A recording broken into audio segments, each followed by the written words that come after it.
Salut à tous et bienvenue sur Casa Milan. L'Italie est éliminée de l'Euro à l'issue de la séance de tir au but après un match nul, un but partout, but d'Ozil à la 65e et égalisation de Bonucci sur penalty à la 78e. Nous en parlons avec Emilia Galli et Superio. Salut à vous. Salut Salut à tous. Emilia, difficile, très difficile de s'exprimer après ce qui vient de se passer, mais la surprise n'était pas loin. Ouais, c'est ça, la surprise est pas loin. En fait, le truc, c'est que tu sors de ce match en étant déçu, forcément triste, parce que perdre au péno, c'est toujours difficile, mais quand tu regardes cette équipe et se dire qu'on a rivalisé avec les champions du monde en quart de finale de l'Euro, alors qu'on pensait à peine sortir des poules avant la compétition, tu te dis, bon, bah, finalement, l'Euro est réussi. C'est dur à dire ce soir, parce que forcément, il y a la déception, mais malgré tout, cet Euro reste une réussite pour l'équipe, à mon avis, et voilà, il y a juste à être fier de ce qu'ils ont fait, quoi. Gali, comment as-tu vécu ça? T'as pas voulu sauter dans le port comme je sais plus quand là? Non. Ah, ce soir, je suis un peu triste, c'est normal, parce que c'est sûr que l'Euro est réussi, mais je pense que ce groupe-là méritait mieux, en fait. Donc, très déçu, quand même. Très déçu, parce que les pénaux, bon, Bah, faudra on apprendre à aurait les tirer pu... un jour quand même, hein. Ouais, franchement, là où j'étais déçu, c'est notamment bon, on en reviendra, mais le penalty de Pelé. Ensuite, Ça, Zaza est pas mal aussi, hein. ça m'a Ouais, c'est coupé les ça qui jambes. rentre exprès pour, surtout. Ouais. Non, mais Pelé, ça m'a coupé les jambes parce que je pense que putain là il fallait le mettre quoi. Mm. Et non mais déçu, très très déçu parce que les mecs ils ont pas démérité. Et je pense que ça, franchement déçu pour ce groupe parce qu'ils nous ont fait vibrer, ils nous ont rendu fiers. Et c'est dommage parce qu'on était vraiment très très très très proche d'aller en demi-finale. Et voilà, ben tant pis. Ouais, on tape l'Espagne, on tape la Belgique au premier Ouais, match. On fait jeu égal avec les Allemands, parce qu'on peut pas dire qu'on a été ridicule dans le jeu, bien évidemment. En plus, on a la dynamique pour nous, parce que c'est nous qui égalisons. Les tirs au but, à un moment donné, ça se présente bien quand même au départ, quand on Ouais. voit les Allemands rater. Alors évidemment, nous on rate aussi, mais je pense qu'à un moment donné, je sais plus si c'est le troisième ou quatrième péno, moi je me suis dit c'est bon, allez, on va y aller. et Et il a c'est fallu Pelé qui, payer les plantes, mais oui. c'est Pelé en fait qui foire un peu le truc, parce que c'est vrai qu'à un moment donné, on avait le vent pour nous, et le penalty de Pelé, il faut pas le rater. C'est celui-là qui nous met un peu dedans, parce que on avait un tir d'avance, je crois bien, et Oui. s'il mettait, je pense que ça allait au bout. S'il mettait, ça allait au bout, parce qu'on a vu qu'ensuite, ils étaient très bien tirés. Donc c'est ce putain de penalty qui est carrément raté, en fait. Super Lyon, on sait qu'historiquement les Allemands au tir au but sont quasi imprenables, alors que l'Italie a beaucoup plus de mal, même si récemment on a conjuré un peu le sort, c'est retombé ce soir. On va parler du match bien sûr, il n'y a pas que les tirs au but dans la vie, mais on reste sur ça, parce que c'est précisément ce à quoi nous venons d'assister. C'est ce qui s'est passé en toute fin de match, et forcément c'est désolant. Et on se demande si en Italie on apprend à tirer les pénaux ou à gérer la pression psychologiquement dans ce genre d'exercice. C'est un match qui m'a fait penser à l'Italie-Espagne de l'Euro 2008 avec les échecs de Di Natale et De Rossi, avec aussi les absences de Pirlo et Gattuso au niveau du terrain. On n'a pas démérité, on a fait douter le champion du monde allemand qui, pour l'occasion, avait changé de système tactique, avait joué à l'italienne, ce qui prouve qu'il nous craignait. Et on a eu le mérite d'égaliser, et je pense qu'on aurait pu leur donner le coup de grâce durant le dernier quart d'heure. On peut se demander pourquoi Conte n'a pas fait des changements plus tôt. On souhaitait notamment l'entrée d'Insigne, hein, qui est rentré un petit peu tard, qui aura peut-être pu dynamiter un peu tout ça. Bon, on a vu quand même, côté italien, comme toujours, une défense formidable, à part sur le but. C'est vrai qu'il y a cette passe de la tête de Florenzi pour l'adversaire, et ensuite Sturaro et Giacchellini qui au marquage sont pas terribles, évidemment. Mais ce qui a posé problème, Emilia, quand même, il faut le dire, pendant ce match, c'est la relance, justement. C'est-à-dire qu'à un moment donné, l'illustration, hein, cette passe de Florenzi de la tête, c'est-à-dire qu'il y a eu énormément de ballons rendus à l'adversaire, et on n'a pas su se projeter vers l'avant comme on le faisait lors des matchs précédents, avec peut-être plus de précision. Oui, bien sûr, puisqu'effectivement, ouais, tous ces absents au milieu de terrain, forcément, plus également la fatigue accumulée lors des matchs, parce que comme on l'avait expliqué lors de précédentes émissions, l'Italie est l'équipe qui a le plus couru dans cet Euro, de très loin devant tout le monde, quasiment 1 kilomètre de plus par joueur et par match. Au final, ça finit par peser dans les jambes, et c'est vrai que là, moi j'ai trouvé des joueurs un peu empruntés, effectivement, sur certaines phases, le mouvement habituel en bloc lors des phases défensives était moins fluide, et voilà, certains manques de lucidité parfois, et je pense que bah, voilà, la passe de Florenzi notamment sur le but des Allemands, à mon avis, est une démonstration de ça. Gali, en dehors des tirs au but, penses-tu que cette équipe était capable de faire mieux dans le jeu face aux Allemands ce soir? Ce soir, non. Ce soir, déjà d'une par rapport aux absents, parce que c'est clair que on était trop imprécis au milieu de terrain. Même si je pense que l'absence de De Rossi a été moins importante pour moi. Là, il manquait vraiment un Candreva là ce soir, en l'occurrence, parce qu'après le milieu de terrain a fait le taf défensif. Ils ont joué compact et on a vraiment, ils ont bien joué défensivement. À la relance, c'était pas trop ça, c'était imprécis. Mais ce qui nous a vraiment manqué, je pense, alors on peut pas refaire le match, mais un petit Candreva là sur le côté droit, je pense que ça aurait été très très utile parce que faut pas oublier qu'offensivement, les Allemands nous ont bien cadenassés et parfois c'était le néant quoi. On a vraiment eu très peu d'opportunités et on n'a pas réussi donc à se projeter vers l'avant, on n'a pas réussi à jouer rapidement. Et je pense que c'est les Allemands qui nous ont fait déjouer. Donc il y a eu le fait que les Allemands tactiquement ont été très forts, plus les absents. Bah, Voilà. nous aussi on les a fait déjouer quand même, hein, disons les choses, parce qu'ils nous ont pas embêtés plus que ça, en tout cas en première mi-temps. Non, En- c'est vrai. Si on, vrai. si on regarde le nombre d'actions allemandes, d'actions dangereuses qui ont mis Buffon à contribution, on y reviendra lorsqu'on parlera des individualités, il n'y en a pas énormément quand même. Hein. Bon, Mais ce qui est dommage, c'est que bon, on peut pas. C'est sûr que De Rossi, Candreva, ça fait beaucoup quand même pour ce genre de match. Ça fait beaucoup. Et là, on s'en rend compte maintenant parce que encore une fois, il y avait tout pour réussir. Il y avait tout pour réussir. Il y avait un bon groupe, une bonne mentalité, une bonne cohésion tactique. Et c'est vraiment dommage. De passer aussi près, c'est encore une fois une grosse déception. Soupaglio, a-t-on les bases de travail pour l'avenir? Penses-tu que cette Italie de Conte est en train de semer les graines qui vont germer dans quelques semaines, dans quelques mois, dans quelques années peut-être? Oui, dans la mesure où Ventura ne commencera pas à partir de zéro, hein. Il peut s'appuyer sur le travail de Conte, sur le système tactique, le 3-5-2 qu'il utilisait souvent au Torino, et sur des jeunes qui sont pas toujours utilisés en Serie A, voire quasiment pas du tout. Il pourra s'appuyer sur quelques jeunes de l'Under 21 qui sont pas mal du tout. Après, il faudra se remettre de cette défaite et travailler les tirs au but. Ah oui, c'est ça, c'est ce que j'allais dire, j'allais finir là-dessus. Mais c'est certain, enfin on a tellement historiquement des soucis avec ça, mais c'est aussi mental, hein, tout ça on le sait bien, c'est-à-dire que Pelle, il craque mentalement, je veux dire, je veux bien qu'on soit fatigué, mais Zaza, j'en parle même pas. Je veux dire, le mec il vient de rentrer, il rentre pour ça, comme l'a rappelé Emilia, il se permet de nous faire des petits pas de danse, là, juste avant de tirer au C'était ridicule. Non, mais Ridicule. là, oui, effectivement, c'était ridicule. c'est moi Mais, qui veux dire. Pelé aussi est ridicule puisque je sais pas si tu vois, mais il fait des signes à Neuer, genre je vais te mettre une panenka et finalement il la fout en tribune. C'est grotesque. L'ironie du sort, finalement, c'est que depuis longtemps, on dit que cette nationale est très faible offensivement, qu'il n'y a pas de grand talent offensif. Et les deux qui nous plombent au finish, bah, c'est Pelé et Zaza. Tu vois ce que je veux dire? C'est ça l'ironie, en fait. Parce que, très sincèrement, là où moi je suis vraiment déçu, c'est putain notre défense, quoi, les gars. Ils ont fait un euro fantastique, les trois, là, de la Juventus. Ouais. C'est pour ça que je suis déçu, parce que ils ont été énormes. Ce soir, pour moi, c'était une finale, quoi. Tu vois, on mérite mieux. Ne serait-ce que pour notre cohésion défensive et l'implication des Chiellini, Barzagli, Bonucci, qui pour moi étaient fabuleux. Et ça, bon, ça sera pas tous les jours, quoi. Tu vois. Alors, on a rappelé Gali les absents, effectivement sur blessure, suspension, etc.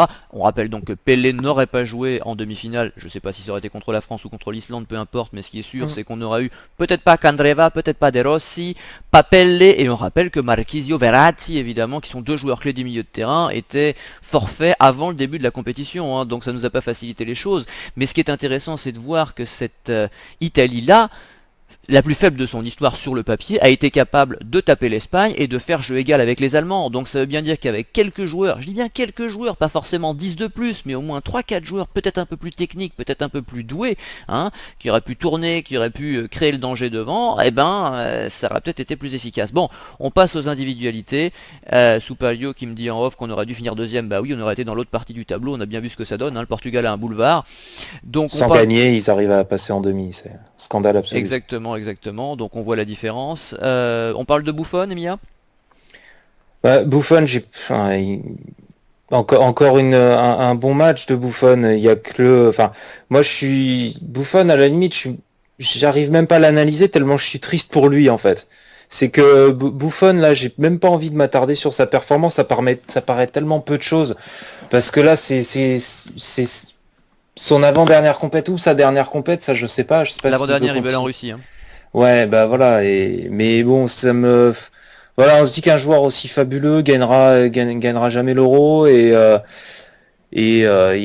enfin, je ne vois pas gagner la Coupe du Monde clairement. Donc, enfin, voilà, le voir finir quasiment là-dessus. Enfin, moi, je suis vraiment triste. Là, en plus, il était très touché à la fin là.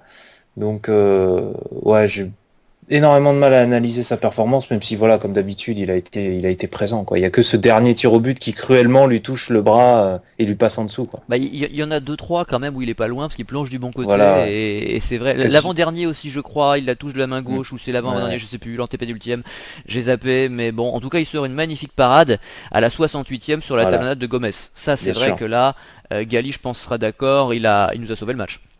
Ah oui, il nous a sauvé le match, ouais. Il nous a sauvé le match. Après, c'est vrai qu'il a raison, c'est difficile à analyser son. C'est difficile. De toute façon, c'est toujours très difficile de parler de Buffon. Mais Ouais. par contre, moi, je crois que c'est la première fois que je prie autant, que je supplie autant Buffon d'arrêter un penalty, quoi. J'étais comme un Ouais. fou devant la télévision pour qu'il me le sorte ce penalty, parce que quand on est arrivé au sixième tireur, en fait, voilà, c'était Buffon, quoi, tu vois. Et bon, ça a pas marché, mais j'ai supplié 2 fois comme un fou. Je crie Buffon, arrête, arrête. Comme un dingue. C'est la Et première oui, il y fois avait tous les que voisins qui tapaient avec le ah balai et tout, ouais, mais non, ça n'a j'y pas croyais marché, en Gali fait. a continué. J'étais dedans parce que j'y croyais, mais bon, qu'est-ce que tu veux, c'est pas arrivé. Voilà. Mais bon, Après, difficile à analyser, Buffon. Après, j'ai pas souvenir d'un Buffon arrêtant 3-4 pénaltys, enfin ça arrive rarement en même temps, hein. On fera Goicoechea peut-être il y a quelques années avec l'Argentine, mais enfin, j'ai pas souvenir d'immenses séries de tirs au but de Buffon, Si, quoi. si, si, Ah, Soupalio. En Coupe des Confédérations contre l'Uruguay, on a sorti 3. Ah, c'est peut-être en Coupe des Confédérations, c'est pour ça que je m'en souviens plus, mais que ce soit en Coupe du Monde, en Championnat d'Europe, je me rappelle par exemple contre la France en 2006, je crois pas qu'il en sorte un. Non, Non, non, non, non. il en sort pas. Non, Voilà, par c'est contre, Trezeguet qui tape la barre. Voilà, il fait peur à Trezeguet, ça Il fait suffit. peur à Trezeguet, c'est ça, il a soufflé, Trezeguet a frappé au-dessus. Mais bon, c'est un immense gardien évidemment, mais sur les tirs au but, moi personnellement j'avais plus peur de Neuer que j'imagine C'est un monstre, lui. De toute façon, Ouais, quand ouais, tu vois la télévision, t'as l'impression que. Alors, je il sais prend pas toute la si place dans les buts, ouais. Ouais, mais carrément, tu Neuer, te dis, mais tu vas pas pouvoir marquer, c'est pas possible, il est trop gros, ce gardien là, il est trop grand. non C'est mais un c'est ça, monstre. puis il a une aura en plus, enfin Ah c'est que ouais, moi ça fait peur, franchement je me retrouverais attaquant, j'oserais même pas tirer quoi, c'est clair. il dégage un truc, lui, il est monstrueux Ouais. ce gardien. Bon allez, Mia, parle-nous de la défense alors. Bah la défense, on a un peu tout dit dans le sens où ils ont été moins bons dans la relance, ça on l'a dit, puisque voilà, c'était un peu plus compliqué, un petit peu plus de fatigue, etc. Mais bon, ils ont tenu la baraque encore. Je veux dire, Bonucci qui va aller nous mettre le penalty pour égaliser. Je m'attendais pas du tout à ce que ce soit lui qui tire. Je l'ai vu arriver, j'ai dit oula. Avec le regard qu'il avait, j'ai dit là, mais il va percer les filets quoi. Je dis là, il arrive avec une confiance, une assurance. Je dis le mec, il tremble pas. Il est mené à 1-0 à la 78e dans un quart de finale d'Euro, clairement pas favori en plus contre l'Allemagne, champion du monde en titre. Le mec, il y va. Enfin, franchement. Moi, j'ai trouvé héroïque, quoi. Ces mecs-là, pareil, Barzagli qui met le tir au but alors qu'on vient de louper avec Zaza, celui d'avant. Enfin, voilà, ces mecs-là, ils ont. Je vais être un peu grossier, mais ils les ont posés sur le terrain, Ouais, quoi. bah, bien sûr, bien sûr. Et Là, Chiellini aussi clairement. d'ailleurs, Chiellini Oui, qu'on a bien si sûr. souvent critiqué, qui nous a sorti un match énorme. Mais il nous a sorti un euro monstrueux. Je veux dire, là, Ouais. on peut analyser aussi un peu globalement. Je veux dire, les trois, ils ont fait un euro phénoménal. Et pourtant, qu'est-ce qu'on a pu les tailler? Peut-être moins Barzagli, mais je veux dire, ils nous ont tellement fait rager sur d'autres compétitions que là, on a juste à dire, mais bravo messieurs et merci, quoi. Ce qui est sûr, Bah, c'est que les trois ne seront pas forcément tous là dans 2 ans. non. Exactement. Donc il va falloir qu'un joueur comme Romagnoli ou Rugani s'impose, un Gali. Oui, oui, oui, mais pour revenir sur les trois, sincèrement, ils ont sorti un euro digne des plus grands, Ouais, pour moi. Ouais. Et ça, c'est vraiment à c'était dire. Parce que- inattendu, hein. Oui, ben, c'est vrai, il faut le reconnaître, parce que c'est vrai on les a souvent critiqués. Mais sincèrement, pour avoir... moi, je suis l'Italie depuis 94. ils nous ont sorti un Euro digne des plus grands. Voilà, parfait, rien à dire. Giorgio Chiellini, monstrueux, surtout dans son registre avec cette grinta là-dedans. Vraiment, c'est pour ce type de match, ce type de bonhomme que j'aime le foot et j'aime l'Italie. Parce qu'il nous a sorti un Euro fabuleux, Chiellini. Dans son implication, dans sa détermination. Voilà, il a été quasi parfait. Voilà. Donc les trois là, vraiment bravo à eux. Bravo. C'est vrai, il faut leur rendre hommage, ils ont été irréprochables, il n'y a rien à dire à ce niveau-là. Superio. Oui, j'ai envie de dire comme vous, et surtout que ça a été la consécration de Bonucci. Il a fait un Euro monstrueux, que ça soit défensivement, au niveau du placement, du marquage, de l'anticipation, de la relance, ce qui nous met quand même encore une magnifique transversale pour Giaccherini qui contrôle mal. Et là, si oui, quand Sturaro frappe à côté, c'est dévié. Oui, si Giaccherini contrôle mieux et fait un meilleur centre, il y a danger. Hein. Effectivement, c'est ça, c'est l'occasion de la première mi-temps, c'est ce que j'ai noté, c'était à la 44e. Si Giaccherini réussit son contrôle, en même temps c'est Giaccherini, hein, mais bon, c'est vrai que s'il le fait correctement, il peut se passer quelque chose. De même, quand De Sciglio à un moment donné doit centrer, il centre un peu en retard justement pour Giaccherini, s'il centre un peu plus tôt, il y a peut-être occasion. Donc il y a 2-3 coups comme ça, on y reviendra au fil de nos analyses, et qui auraient pu être mieux joués par les attaquants italiens, les défenseurs aussi, parce qu'en l'occurrence c'est De Sciglio qui jouait sur le côté gauche. Et ben on va parler précisément du milieu de terrain avec Emiya. Alors le milieu de terrain un petit peu pareil, c'est-à-dire que moi j'ai trouvé, alors le milieu de terrain ça avait été une des forces au niveau tactique défensive, tu sais, dans leur mouvement ensemble, leur capacité à bouger en bloc, dès que le ballon bougeait dans le camp d'en face, tout de suite ça réagissait, ça se déplaçait, etc. en fonction.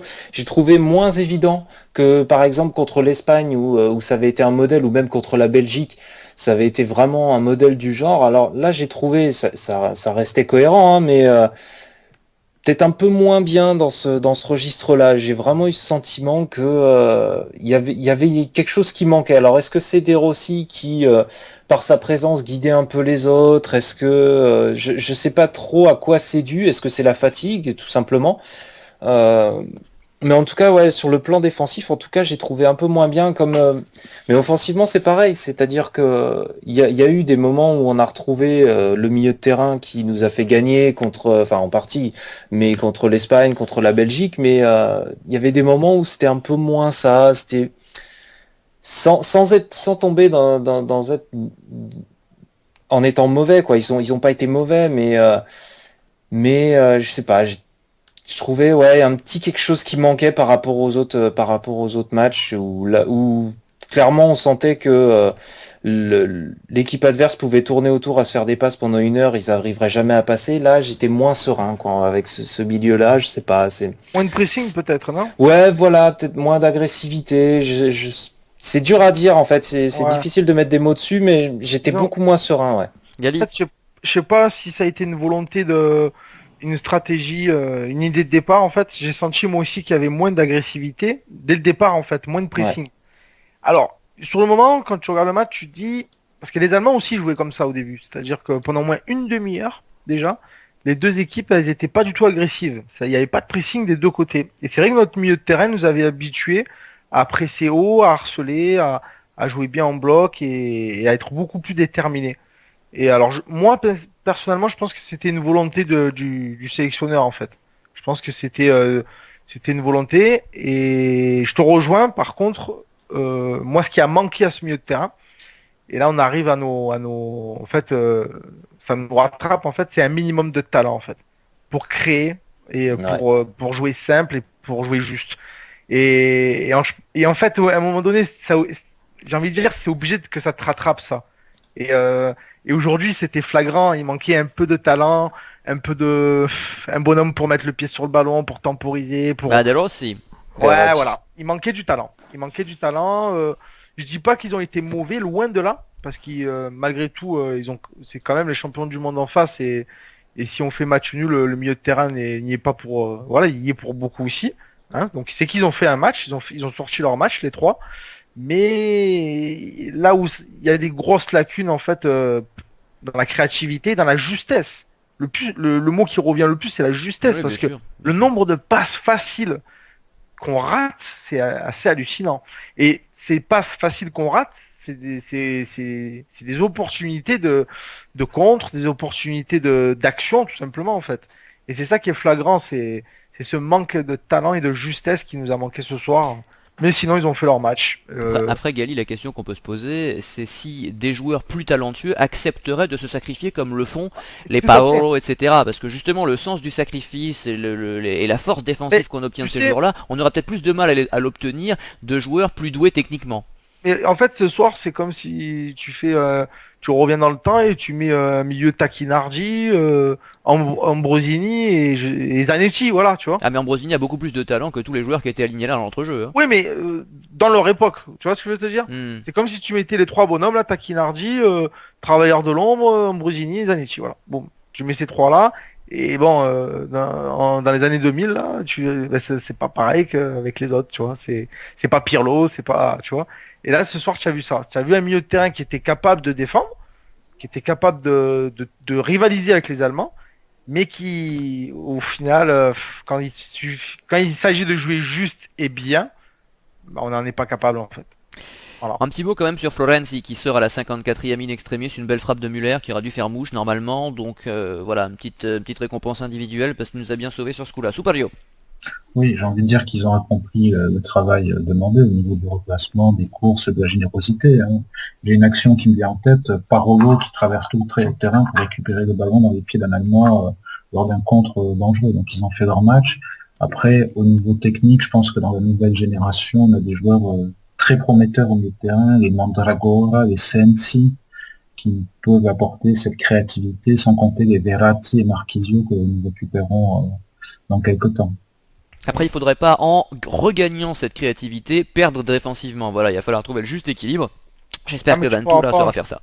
Moi, je pense pas qu'il pourra faire ça. Aujourd'hui, l'Italie qu'on a vue et l'Italie qu'on a vue pendant le tournoi, parce que tout à l'heure on évoquait l'avenir justement, je pense que c'est vraiment une Italie atypique. Et la nouvelle génération et le nouveau sélectionneur ne pourra pas jouer comme ça, à mon Ouais, c'est avis. bien dommage parce que c'est pourtant la meilleure façon de jouer quand on s'appelle Il- l'Italie. Moi, je pense pas parce que si tu veux, par rapport au profil de joueurs qui se dessinent pour le futur, notamment Insigne, El Shaarawy, des joueurs comme ça. Donc, Mais oh, ils s'en pour foutent, moi, ils sont devant. non, C'est mais pas grave, je te parle du justement, milieu de terrain. justement, je pense sincèrement que le 3-5-2, aujourd'hui, Conte l'a mis en place, c'est très très bien. Euh, mais à mon avis, pour le futur, l'Italie a plus les joueurs pour jouer en 4-3-3. On en reparlera dans d'autres émissions peut-être, mais Ouais. pour moi, ce sera du 4-3-3. Superio. Oui, je voudrais juste rajouter quelque chose. Le match de Deschilly était très bon défensivement, Ouais. avec des bonnes initiatives, un très bon placement, et dans les duels, j'ai pas souvenir qu'il ait perdu beaucoup de duels. Méconnaissable. pour- Ouais, vas-y. Oui, pareil pour Florenzi, qui a couru, si ma mémoire est bonne, pas loin de 11 km.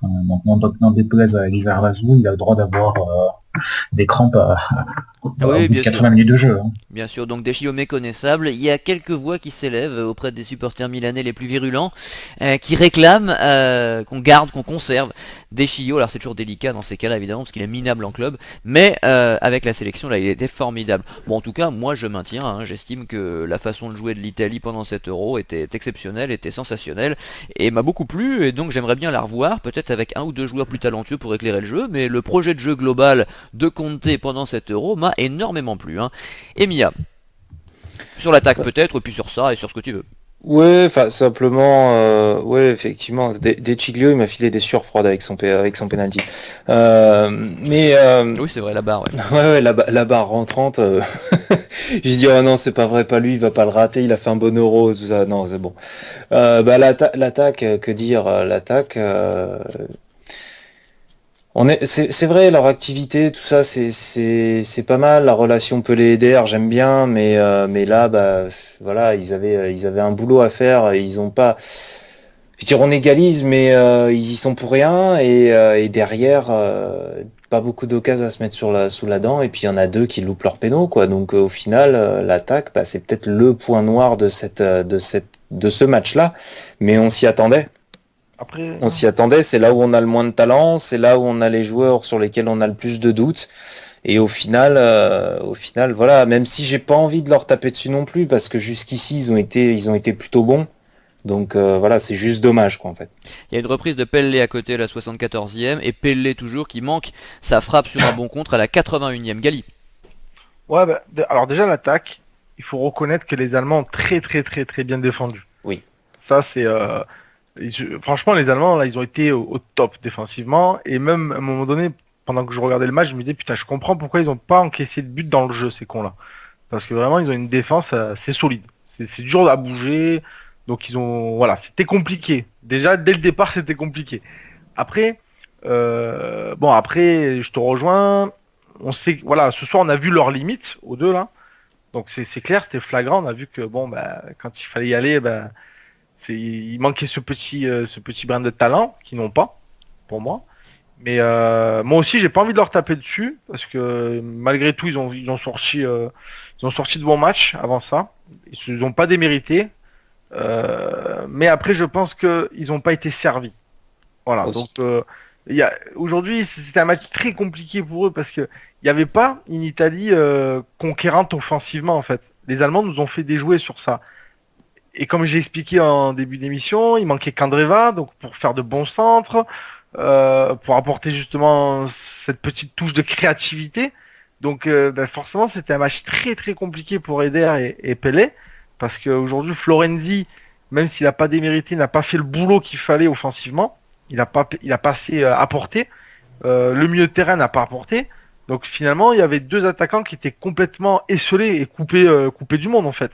Et plus tu rajoutes à ça le très très bon match des Allemands, c'était quasiment mission impossible, même si Pelé a raté deux occasions, dont la dernière, donc tu m'as dit c'était à la 80e. Voilà, voilà, bon, encore une fois, bon, il a raté, mais voilà, il n'y a pas vraiment eu de quoi, il n'y avait pas matière pour eux en fait. Voilà. Et même Insigne, quand il est rentré, il aurait pu apporter quelque chose, c'est sûr, mais je pense que ça aurait été difficile aussi pour lui. Parce que aujourd'hui les Allemands étaient très très bons. Bah, c'est-à-dire que surtout, il s'est retrouvé au moment du match où l'Italie peinait le plus et où forcément il était pour le coup lui pas vraiment bien servi. Cela dit, sur une ou deux actions, il aurait pu faire la différence. Il était à deux doigts, il a poussé un peu trop loin son ballon, mais j'ai cru qu'il pourrait aller au fond et je souhaitais le but décisif d'Insigne. Je le sentais tout à fait capable de le faire. Rémi, un petit mot? Oui, simplement pour dire que nos deux attaquants en pointe, Joachim Löw, le sélectionneur allemand, a très très bien réagi en mettant trois défenseurs, puisque trois défenseurs face à deux attaquants. En fait, ta défense est toujours à 2 contre 1 sur le porteur de balle. Et du coup, c'est extrêmement difficile pour deux attaquants de se sortir d'une défense à 3. C'est d'ailleurs en grande partie pour ça que la défense à 3 avait été inventée au départ. Très bien, Soupalio. Oui, il a entièrement raison. Le jeu en pivot de Pelé, les remises pour Eder a été parfaitement étudié par le sélectionneur allemand et il a réussi à trouver la parade après. Sur ce match-là, ils ont quand même tout donné au niveau des appels, du replacement, etc. On peut pas, si on prend le bilan global de l'Euro, on peut pas en vouloir à ces deux attaquants. Pelé, son penalty est incompréhensible, sachant qu'il en a souvent tiré, hein.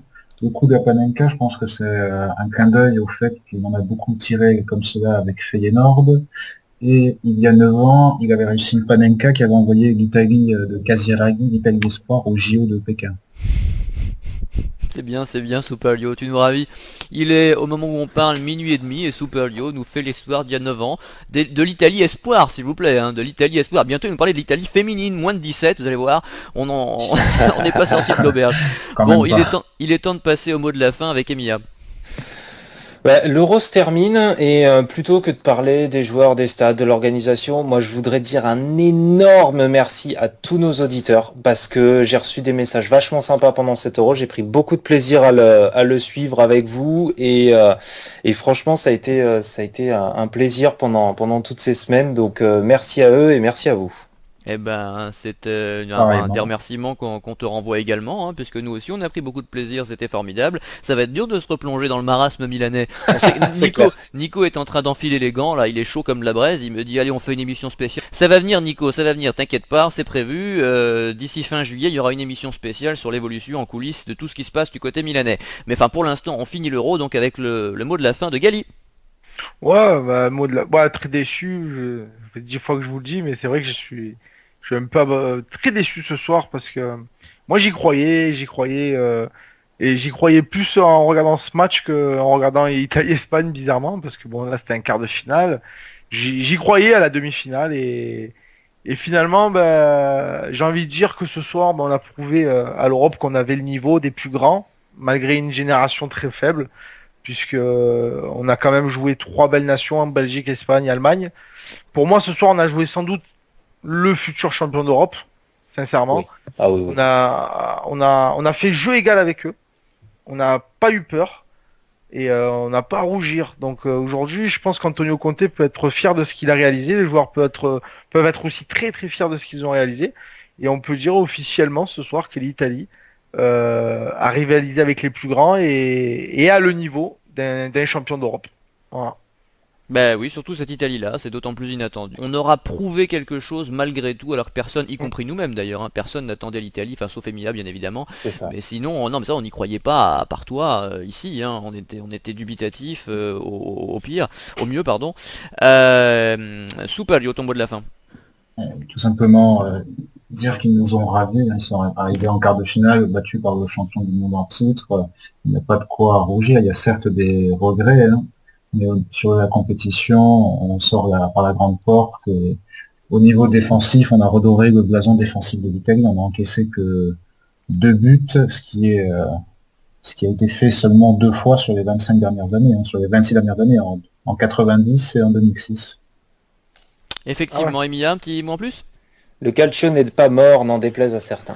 Non, le calcio n'est pas mort, on espère juste que la formation va reprendre, ça a déjà commencé côté milanais, maintenant il faut voir les joueurs en équipe première, on le souhaite tous, et ça passe par là, on le sait bien, donc il y a des réformes, la loi Tavecchio, etc. On est plutôt pour, même si on les trouve timides pour la plupart, et ce que certains prennent pour parce que je sais pas si tu as vu le Brexit, je sais pas si vous avez vu, en Angleterre tout le monde dit que ça va être une catastrophe pour le football anglais, mais non, peut-être une catastrophe à court terme, oui, mais sur le long terme, ça va leur permettre de reformer, de remettre des Anglais dans les clubs anglais, et peut-être qu'on verra, alors dans 10-15 ans, pas avant bien sûr, hein, mais de nouveau une belle Angleterre, en tout cas moi je le souhaite. Après, économiquement ça va être dur pour eux quand même. Hein. Oh, on verra, je vais au niveau football j'entends, hein, ah au oui, niveau d'accord. football, parce qu'avec les histoires de droits télé, etc., à mon avis, il va y avoir des complications liées à ça. Hein. Ah, ça c'est possible, après je pensais que tu allais parler d'autre chose que de football. Ah non, si non, c'est sur le plan footballistique, ça j'en sais rien, j'analyse pas le truc, mais ce qui est sûr c'est que moi j'ai envie de revoir des matchs avec une belle Angleterre, ça fait depuis 96 que je l'ai pas vu, et j'espère que ça permettra, alors effectivement dans une dizaine d'années, pas avant, de retrouver une belle Angleterre. Moi j'ai trouvé, en tout cas je finis là-dessus, que l'Italie avait pratiqué son meilleur football, c'est le football que j'aimerais voir pratiquer plus souvent par la nationale et par ses clubs, j'espère que c'est ça, moi l'avenir de l'Italie, alors peut-être avec quelques joueurs plus talentueux bien sûr, mais c'est le football que j'aime, c'est le football de l'Atlético par exemple, avec quelques variantes bien sûr, c'est pas rigoureusement identique mais c'est le même esprit, et ça me plaît particulièrement, et ce football que certains disaient mort, au moment où le football du Barça, vous voyez le tiki-taka est sorti, tout le monde disait mais voyez le football pratiqué par l'Italie, le football axé sur la défense, les contre-attaques etc, c'est mort, et ben non, il revient, il est capable d'emmerder y compris l'Espagne, et moi c'est ça qui m'a plu. Voilà, donc Gali, un petit mot en plus.